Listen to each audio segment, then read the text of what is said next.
What is up, guys? Blue Spooky here. Before we get started with today's stories, I just want to give a special thanks to the artist of today's video. Jess is once again appearing to provide her artwork and the recording of her drawing this custom artwork to the channel. If you guys enjoyed watching her create this art, and you like the art which we've used for the thumbnail for today's episode, please be sure to check out her social media in the description. Go ahead and send her lots of love, as she's really helping the channel to succeed, and her art is great. Honestly, I just think it's so beautiful. If you guys like this channel and would like to support it and keep the videos continuing for a long time to come, please be sure to check in the description for my Patreon. There are 4 tiers, and the lowest tier is only $1. If you'd like to support the channel more than you already do, that's an option that's available to you. If you guys end up enjoying the stories of today's video, please be sure to like, share, comment, and subscribe if you feel so inclined. Without further ado though, guys, let's get right into today's scary stories, and I hope you enjoy them. One time, back when I was in high school, I was left home alone for a weekend. My older sister was off at college, and my parents were both going to a friend's wedding that was out of town. They left on Friday and would be back on Sunday. In the meantime, I would be all alone at the house. It was not a big deal at all, because I had been home by myself many times. I was, I believe, a sophomore, so I was still too young to drive. I figured I would just hang out around the house after school during the weekend. After my parents left, I went to school, then came home and was by myself. It was a relaxing night of just watching TV, eating pizza, and playing around on my phone. I stayed up later than usual because I didn't have school the next day. I was in the living room with most of the lights out and the TV on at a low volume.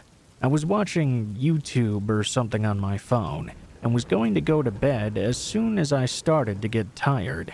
It was probably sometime after 10 p.m. or so, maybe a bit later, when there was a sudden knock at the front door.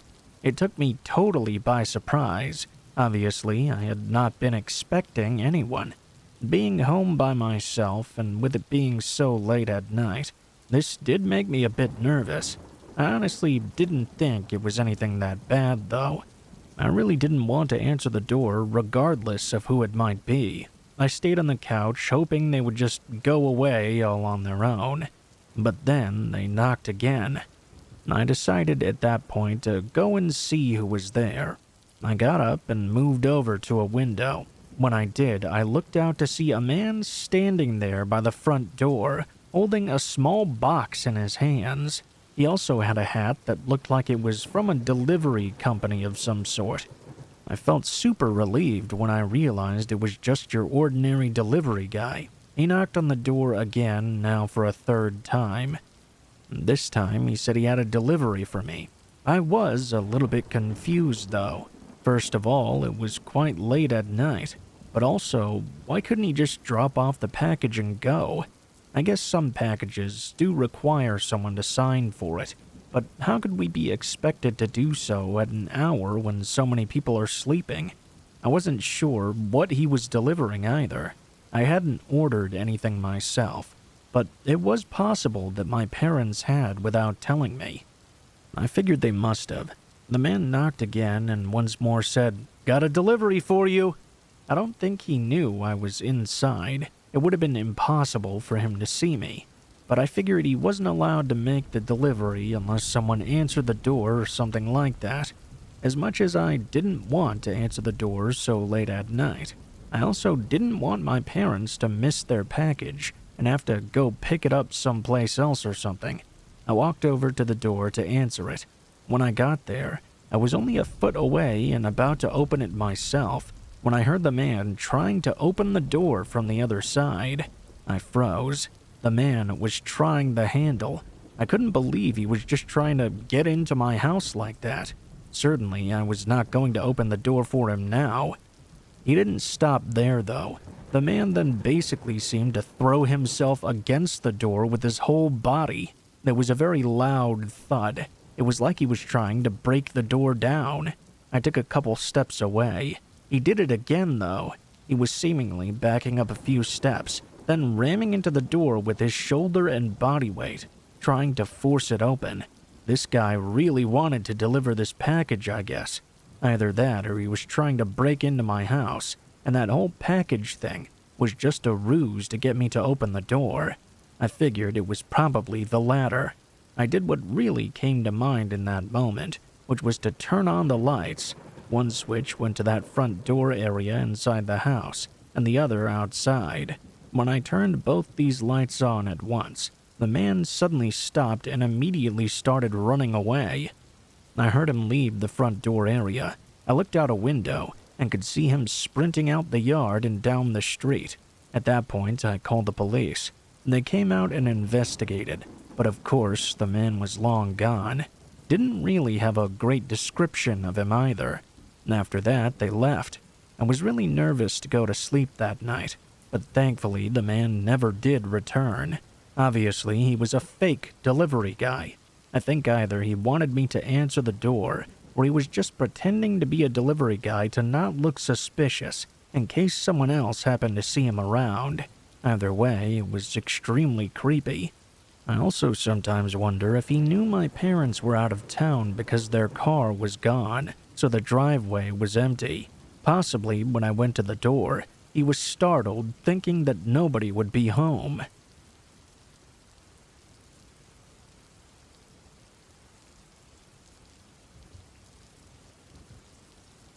Last autumn, I moved to a small cabin in the woods. It had been a dream of mine for a long time, and finally, after getting a remote job with regular home prices being through the roof, it made sense to go live in a cheap, small place away from everything. Because I knew the drive-in was rough and the cabin was small, I basically got rid of everything I owned and only brought the essentials. The move was quick and easy. The guy I bought the cabin from was a young man who was selling his parents' cabin that he didn't want anymore. He said it was well taken care of, and even had some renovations done to it to make it more livable and up to a modern home's standards. From the outside, it still looked very rugged, though. On the day I moved in, around sunset or so, I got an unexpected visit from this man.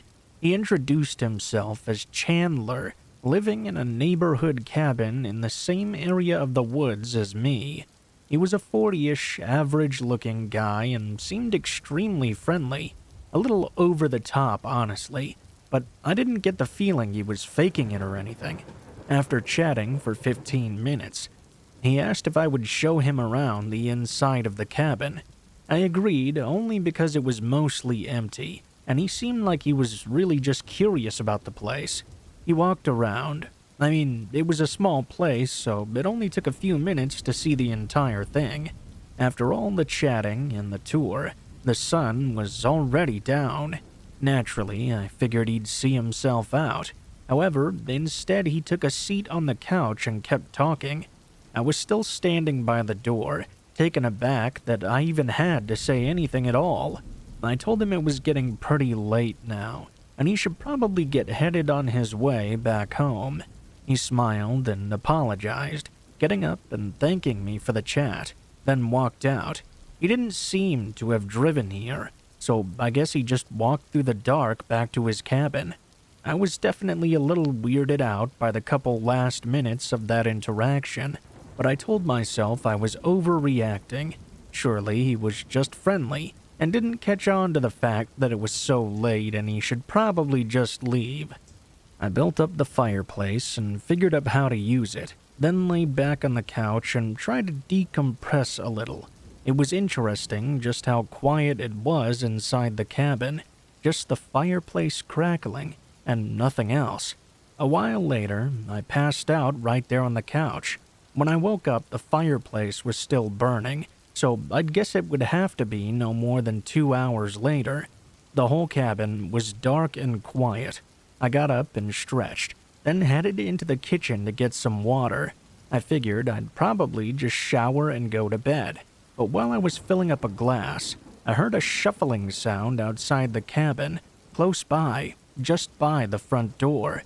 I stopped and listened, not hearing anything for a whole minute. I ended up going to the door and pushing the small curtains aside. This door didn't have a peephole.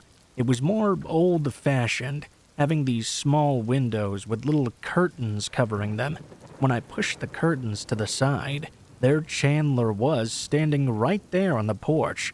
He was visibly startled when I looked out at him, as I was probably just as startled. He tried to laugh it off and said he was just about to knock, in that same over-the-top friendly manner. Had to be almost 9 p.m. at this point, so I was very creeped out and unsure about all of this. Not to mention, I'd heard him out there for a minute before I went to the door, so he definitely was not just about to knock. Who knows how long he'd actually been out there for? "What are you doing back here? It's really late, Chandler." I looked behind him as I said that, noticing that again he didn't seem to have driven here. He laughed and said he just wanted to see if I'd like to join him at the campfire he was having back at his cabin. I was absolutely not going to, but I asked where this cabin even was. I know he told me it was around here somewhere, but I wanted to know where, just so I had an idea of how close he was to me. He pointed at one of the trails that led away from my place and said it was just a mile down there. The trail was unsettlingly dark. The whole forest was actually completely black in that area. I said no thanks. I just wanted to chill at my new place for a few days, preferably alone. I did appreciate the gesture, though. He stayed smiling and said no worries. He totally understood, but instead of leaving, he looked past me at the fireplace. "Well, why don't we just hang around here then? I see you've already got a fire going." Now I was even more creeped out, but in a more worried way. I said no and closed the curtain. I could see him standing outside the door still. He stayed there for a strangely long time before finally walking off the porch. I went back up to the window and watched him walk out into the woods, disappearing almost immediately in the dark. I noticed my heart was pounding. That really had scared me for a minute. The way he was being so pushy, trying to get me to follow him out there in the middle of the night. I'd never been on that trail, or had any way to confirm where it led to either. Really, he was just asking me to follow him through the woods in the dark. Gave me a bad feeling. I went back to the kitchen with my glass of water and stood there for a few minutes to take everything in. That's when I heard a loud crack resonate through the entire forest. It took me a couple of seconds to realize it was a gunshot. I ran up to the door and opened it, looking toward where I'd heard the shot from. My face went pale. It was in the direction Chandler just went, somewhere right along that trail. Before I could even process anything, he came running out of the forest, sprinting and screaming for help. It was so dark that by the time I saw him, he was essentially already at my doorstep. I was paralyzed in fear. He just ran right past me through the open door into my cabin. No one came chasing him from the woods, though. I turned around and looked at him, hunched over in the hallway. He said he'd been shot, holding the side of his stomach.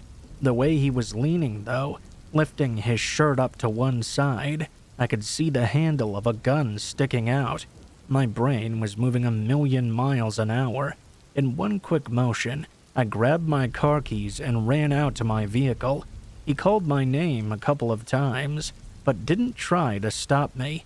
I called the police as soon as I was away from the cabin, then drove to the station while a different officer went to look around. To make it more unsettling, he found Chandler still there, just sitting on a chair in the living room, apparently just waiting for me. The officer cuffed him and tried to question him, but he refused to say anything.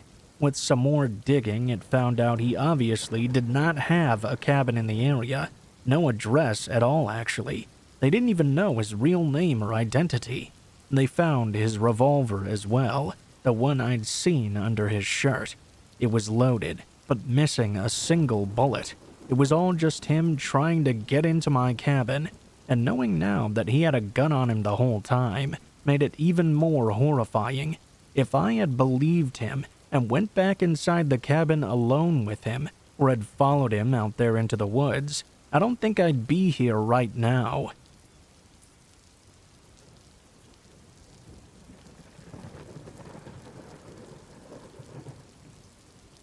This is something that happened a couple of years ago now. It's something that's actually really crazy, and I still can't believe it happened at all. I was driving home from work very late one night.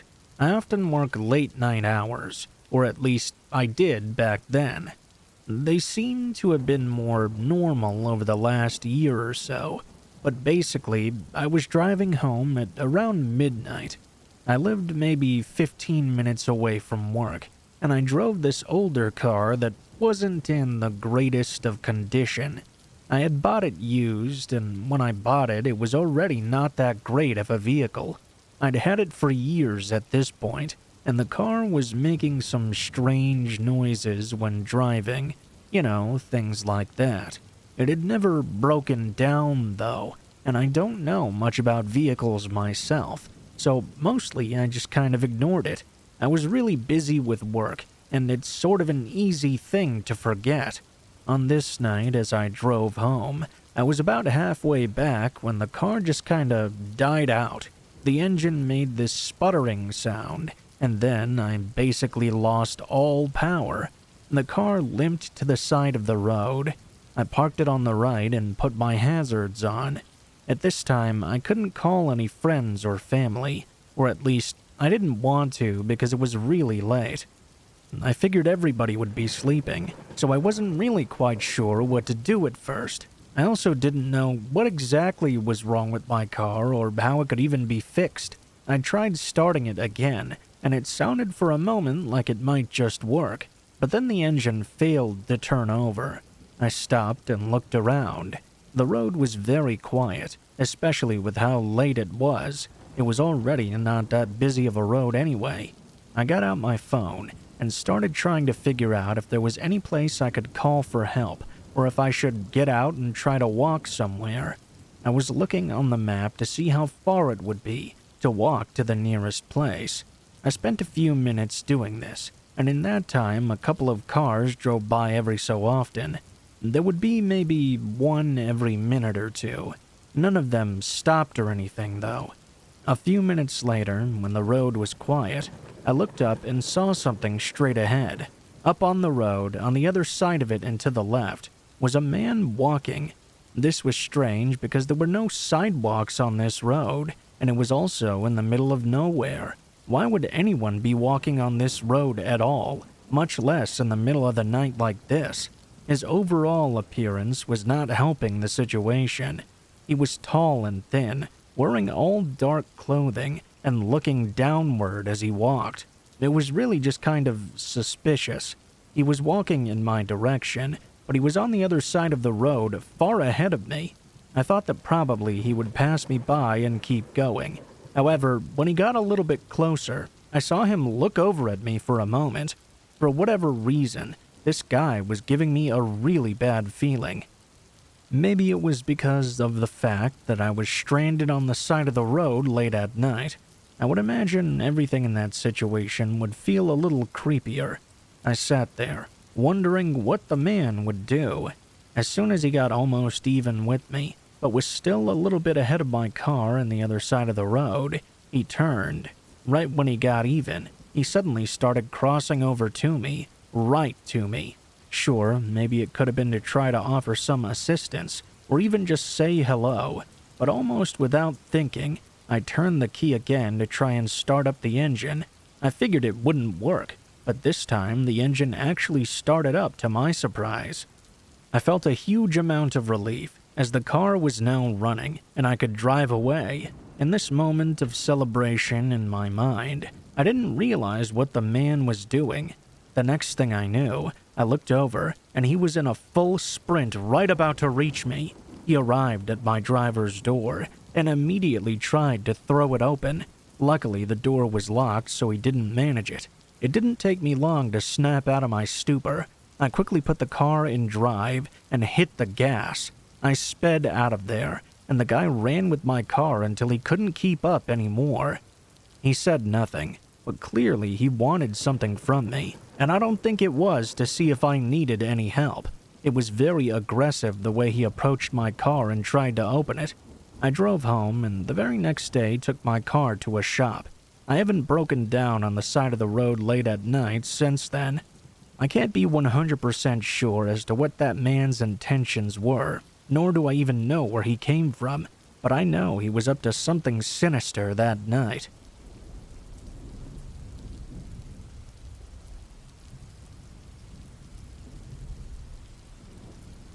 In 2017, I had a gig at a warehouse facility as the outdoor security guard, working at the main gate.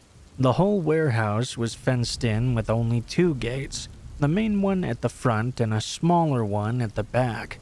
I always joked the warehouse looked like a prison, and it was far away from the main areas of the city. This warehouse was a half-mile off the highway, in the middle of a field. The job was fairly straightforward. I'd sit in this tiny security box next to the main gate and ensure no one came around. Sometimes employees would need to get in the middle of the night, or a late delivery would come through, but usually it would stay completely quiet overnight. I always had another security guard to talk to, though, working at the back gate. I'll just call him Corey to remain anonymous. Me and Corey would radio back and forth all night, which really helped the shifts to go by quicker. Rarely did we ever actually see each other in person, or need to go to the other post outside of our small security boxes. Foot patrols were unnecessary. We had access to live camera feeds all around the perimeter of the warehouse complex. This happened on what I thought would be a normal and quiet night. I got into my booth at 10 p.m.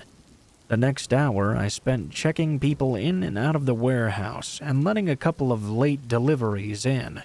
From around 12 a.m. or so, it was completely dead. No more people coming in or out. At some point, Corey radioed into me. "Hey, did you hear that just a minute ago? Sounded like someone screaming." I responded I had no idea what he was talking about, and was sure he was just messing with me. "No, really. I swear I heard someone yelling around the side of the gate." I told him I knew nothing about it. His voice did seem a little more serious than usual, though. Maybe a little shaky, even. I double-checked all the live feeds, but I didn't see anything. 15 minutes later, Corey got back on the radio, saying my name in an urgent voice. I picked it up and asked what he needed. There was a slight pause. Then he came back over the radio. "Did you see that?" I looked around. It was very quiet outside. Just before I was going to respond, I saw exactly what he was talking about. There was a light, almost like a flashlight, moving around in the field by the warehouse. It was way too far back and dark to see anything other than the light, though. Corey said he could see it on the live feed, and asked if I had a better view since it was on my side. Neither of us could make out who was out there or what they were doing.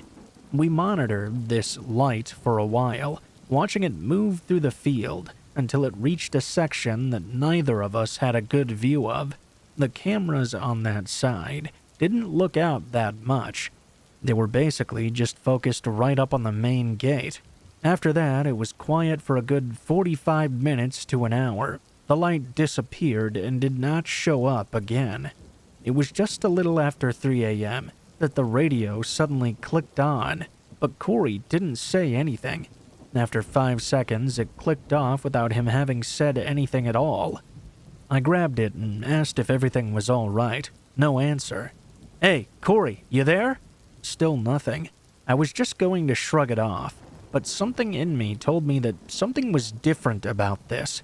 I switched my monitor over to Corey's side, facing his security booth by the back gate. I didn't see him. He wasn't at his station. I waited for a few minutes before thinking about it too much. After 10 minutes went by with no signs of him or responses on the radio, I started checking the back logs on the security footage. I rolled them back to 15 minutes ago when my radio suddenly clicked on. My eyes widened. I leaned in. Just a few minutes after 3 a.m., Corey randomly left his station. He stepped out and up to the exit door next to the gate. He unlocked it, opened it, then walked out of the warehouse complex and out into the field. I saw him take his radio and stand there for a second before putting it back. Then he was gone. He walked out into the darkness, and after scrubbing through all the footage, I didn't see him coming back. I quickly hurried out of my booth and started making my way to the back gate. I technically was not supposed to leave my station for anything, but this was a genuinely worrying situation. Yeah, I probably should have called the cops or let someone know, but I was hoping this would be nothing, and Corey would meet me back at his station with some excuse for whatever had happened. Not to mention, calling the cops on shift, which we've had to do before, is a huge headache. Tons of paperwork and nonsense company stuff to go through, even if it did end up being nothing. I got to the back gate. Corey still wasn't there. I unlocked the exit door and looked out into the field. Almost right away, my radio clicked on again. No voice or sounds came through. I called out to him on the radio and yelled out into the field, but he didn't answer. After a whole minute of yelling out into the dark void of a field in front of me, a light suddenly appeared in the distance, the same one I'd seen out by my gate earlier. I took a few steps closer, trying to get a better look. The light was moving, going further toward where the tree line started, way back behind the field. I almost started to run after it before I stopped myself. Realizing this was all getting out of my control, I stood and thought about what to do for a moment. I hurried back to Corey's station and called in for help. It felt almost defeating. Like by calling, somehow everything felt even more real now. As I waited, I watched the lights get dimmer as it continued back to the field and eventually faded out. Corey was still nowhere to be seen. Police got there, and the company ran a huge investigation and a search effort to find Corey. He never turned up. The leading theory, at least for the company and the police station, is that he was curious about what the light was and left to go confront the person out there, only for something to happen to him. To me, it doesn't make any sense. Why would he just leave his station like that and walk all the way out there? Definitely, he wouldn't do that without telling me first. Not just because there was a light in the field. He had to have seen something else. What's scary is it could have been me in his position. Whatever really happened that night ultimately led to Corey's disappearance, and if I'd been in that position, maybe it could have happened to me.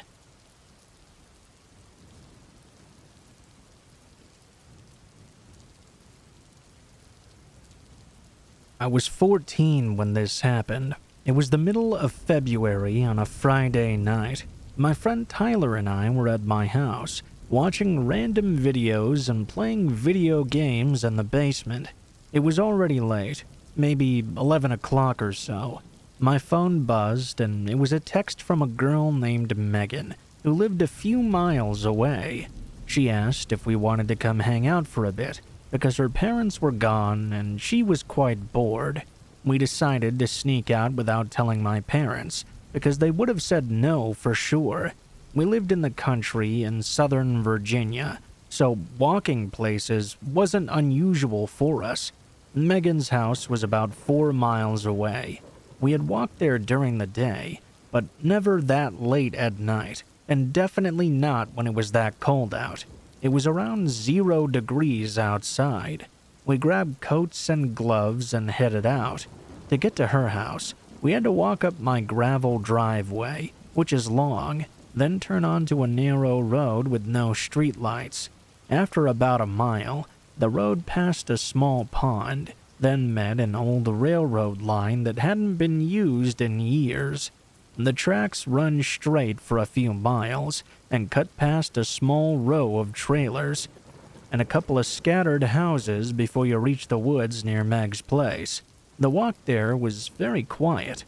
Snow covered most of the ground, and the sky was completely dark. There wasn't even a moon out that night. About halfway there, We passed a small white house near the tracks. The guy who lives there keeps several hunting dogs, and at night he locks them in a large fenced kennel beside his yard. Every time somebody walks by, they all start barking like crazy. We stayed on the far side of the tracks when we went past. The dogs heard us and started going wild, slamming into the fence and howling. Tyler laughed and we jogged a little bit until we were farther down the tracks and the noise had faded. After that, we kept walking and reached Megan's house a little before midnight. We stayed there for a few hours, just talking and watching TV. Around 3 a.m. or so, we decided to head back home. The walk back started the same way as before, quiet and dark. When we got close to the area with the trailers and dog kennel, we slowed down a bit. The dogs were already barking again. They weren't barking toward the tracks where we usually walked, though. They were facing the trailers across from them. They kept jumping against the fence, like they were trying to get at something. We stopped about 50 yards away. And Tyler said he didn't like this. He thought that something must be over there. I told him it was probably just a raccoon or another animal messing around near the trailers. We kept moving. We were almost past the last one when Tyler suddenly grabbed my jacket. He gasped and pointed toward the bushes near the corner. Right as I turned my head, someone lunged out from the dark trying to grab me. I only saw the shape of a person moving fast. We started to run without saying anything. We didn't slow down until we were off the tracks and running up my driveway. We ran straight inside. We locked the door behind us. My parents were asleep upstairs and had no idea we had even been gone. Obviously, we didn't want to tell them anything. We stayed in my room and talked about what happened. Tyler kept saying someone had been crouched down next to the trailer, watching us, before suddenly jumping out at me. I brought my dog into the room and shut the door. We finally tried to sleep around 4 a.m. I was half asleep when I opened my eyes and looked toward the window beside my bed. A face was right there, on the other side of the glass, a man staring into the room. I yelled as loudly as I could. My dog started barking and jumping at the window. By the time my dad rushed into the room and turned on the light, the person outside was already gone. My dad grabbed a flashlight and checked the yard, while my mom called the police. They drove around the road and tracks for a while, but didn't find anyone. The next morning, I texted Megan and told her what had happened. She replied a few minutes later and asked if it was near the trailers by the railroad. Apparently, someone had broken into one of those trailers that same night. No one ever figured out who it was. After that, Tyler and I avoided walking on those tracks at night.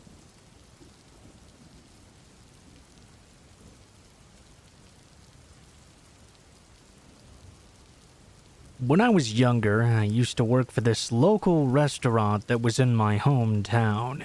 It was a place that was well known in the city, and I worked there for over a year.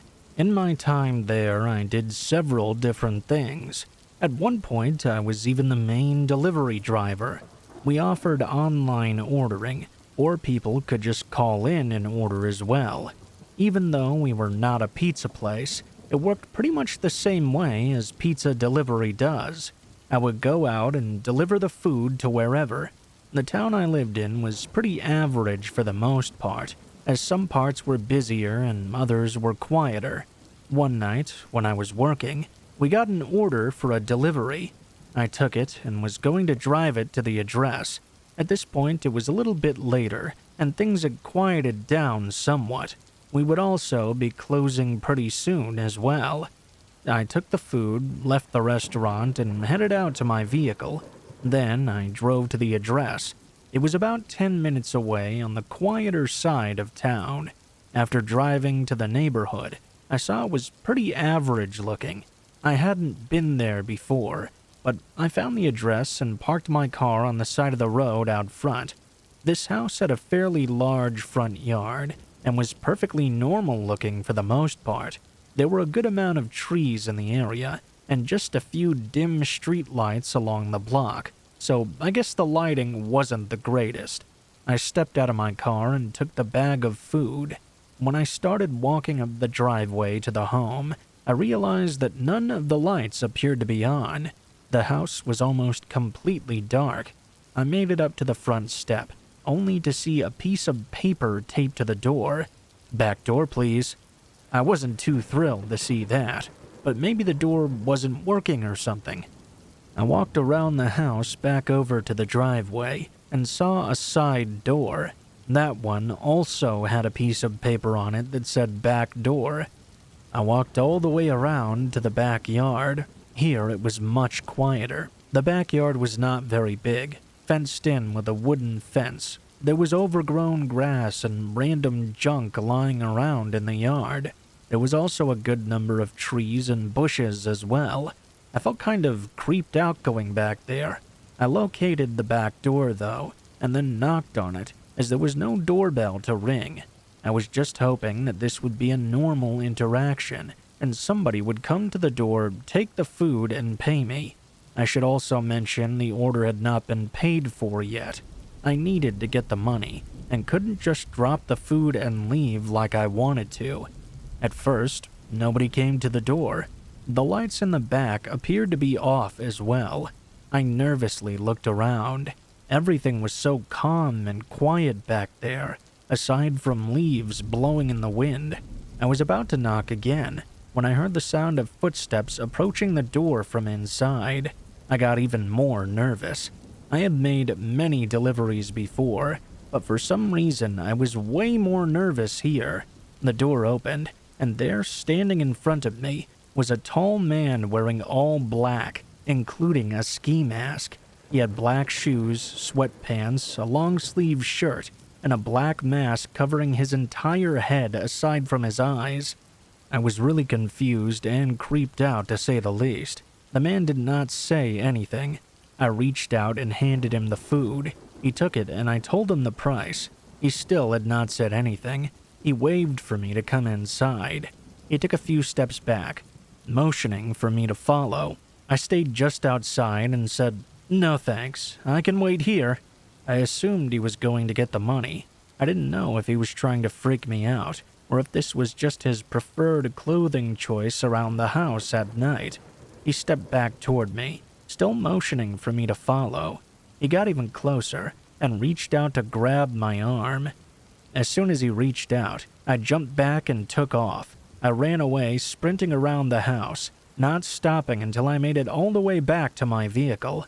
He did not chase after me, to my knowledge, but I didn't really care. I drove away, just relieved to be out of there. I made it back to the restaurant and told my boss about what happened. He was not mad or anything, thankfully, and seemed to understand. Instead, we put the address on the do not deliver list.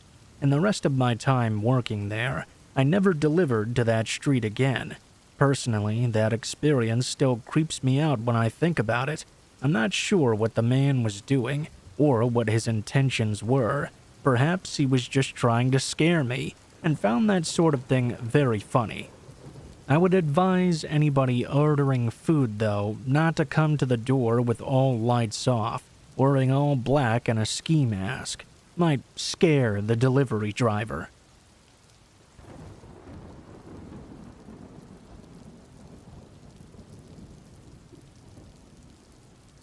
About 20 years ago, I bought a used car on Craigslist. This is probably my most memorable experience, using Craigslist or buying a car. Not in a good way, though. I was a young guy at the time, living a bit outside the city, in a smaller house that I was renting. I had a car that I drove every day, which was old and beat up. Eventually, it broke down, and I sold it for whatever I could get. I had a little bit of money to get a newer car, but not much really. I could only afford something slightly newer and slightly better than what I'd already been driving. In the meantime, I was borrowing a vehicle from my parents. I started looking on Craigslist. After a few days of searching, I found a car that appeared to be a really good deal. It was an older car, a little bit newer than I had expected though.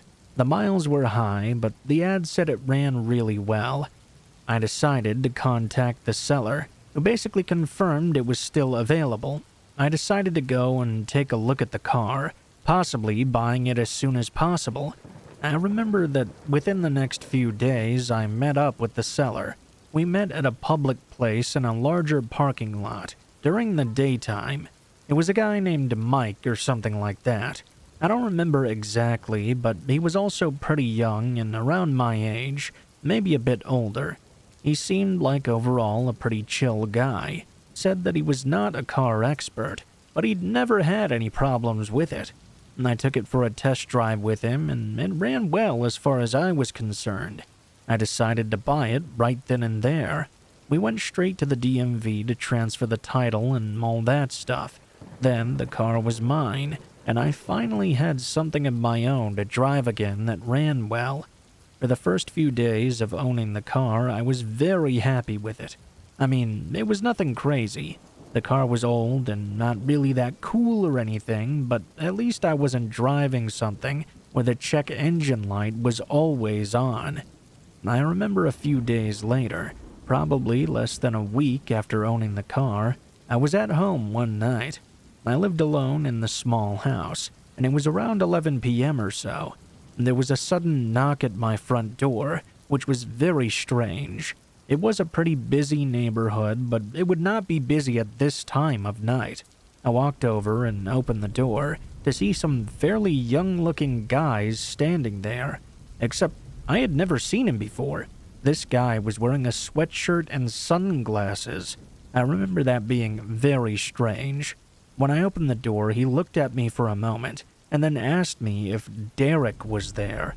I didn't know anybody named Derek, and it certainly wasn't my name. I said no, he had the wrong house. The guy just said okay and walked off. It was really weird, suspicious too. I wasn't quite sure what to make of it. I hoped that maybe it was just a guy at the wrong house. Shortly after that, I think the very next night, something else strange happened though. I remember I was once again at home by myself.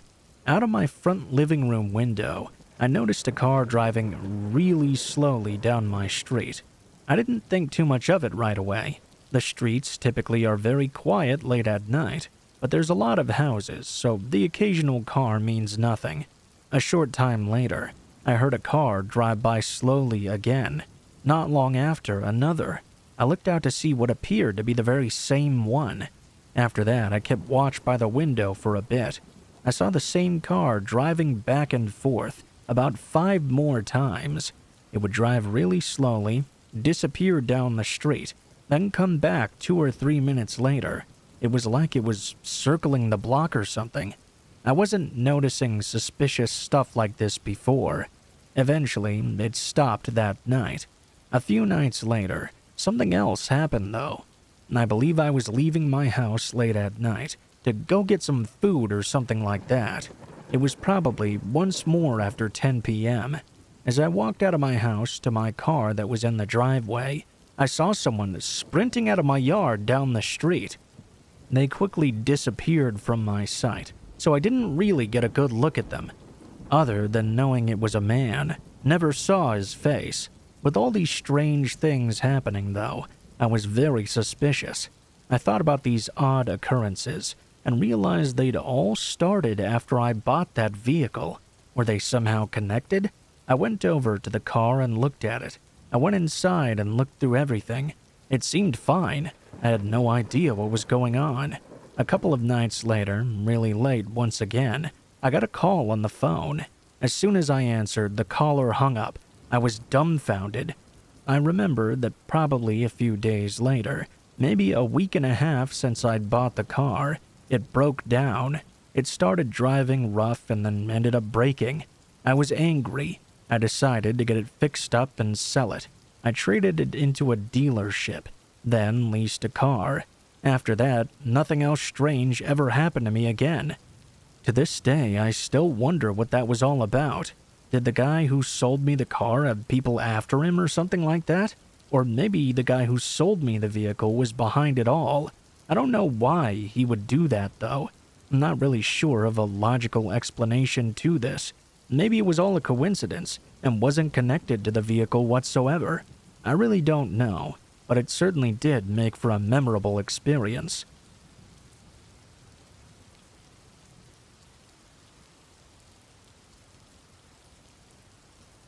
What is up, guys? Blue Spooky here. Thank you guys so much for watching, especially if you made it this far to the end of the video. The first thing we gotta do at the end of the video is thank every single Patreon subscriber who has subscribed to the credits tier. So without further ado, let's thank them. Grace Demarest, Billy Cadret, Katie O'Brien, Caitlin, Amy Jensen, Deborah Alexander, Stephen Dalberg, Gary Family, Jessica GB, and Nick Poyer. Thank you all so much for supporting the channel. I really appreciate everything you're doing. If you guys enjoyed this video, please be sure to like, share, comment, and subscribe if you feel so inclined.